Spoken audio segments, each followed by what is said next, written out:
Well, tonight we're just 3 days past the 25th anniversary of the death of undercover Syracuse police officer Wally Howard.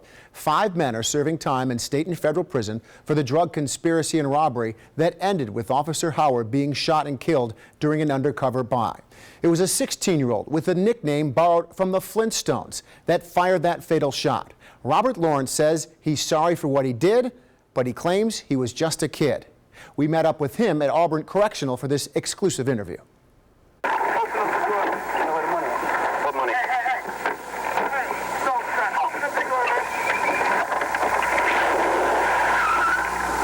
The last sound before the squealing tires, one bullet fired from a .357 revolver.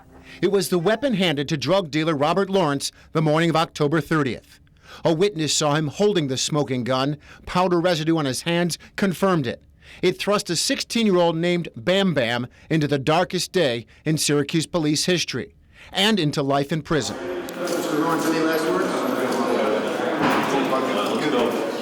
Will you be forgiven? State and federal convictions meant life without parole for Lawrence until 2 winters ago. He pleaded for forgiveness from the Howard family and mercy from the court. Part of that wish was granted. How you doing? How are you? I'm good. Nice to meet you. Lawrence has bounced around 7 state prisons over 25 years, more recently landing in Auburn, just 25 miles from where he killed Officer Howard. What is it like to be here in prison? I mean, what's that experience like on a daily basis? How do you get through that? Well, you really have no choice. Being in prison is, confinement. You're limited, restricted in your movement. Everything runs according to a schedule. So that's all I've basically known as an adult. As you know, I've been in prison since I was 16. In the years immediately following his trials, he admits he got into some trouble behind bars. He smoked weed. He got into fights. As he matured, he appreciated visits from his wife, his mother, and other family. He keeps to himself. He reads novels and the Bible. What's in that Bible? Is there something you go back to? What lessons, why do you feel attracted to that at this point in your life? Well, Bible humbles you. The Bible humbles you. It gives you structure. It gives you solitude. It reaffirms that it's not all about you. It's a bigger picture. It's bigger than oneself. 25 years is a long time. Yes. How would you describe yourself? I describe myself as a humble individual who respects other people's space.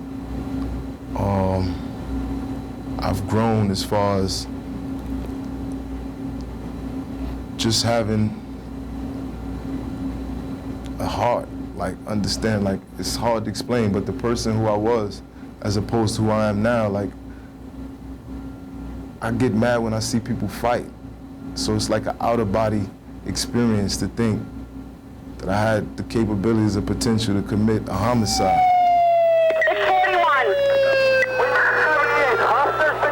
But he did kill an undercover officer, a federal agent working for the Central New York Drug Task Force, Wally Howard. My thought process was that whoever this person was, without knowing that he was Officer Howard, was that he was trying to shoot us. And as I seen Stewart run out the car, he got shot. Or at least I assumed he got shot. I remember seeing him fall and yelling out. And I remember Officer Howard turning to face me. And I remember I had the .357 out and I pulled the trigger.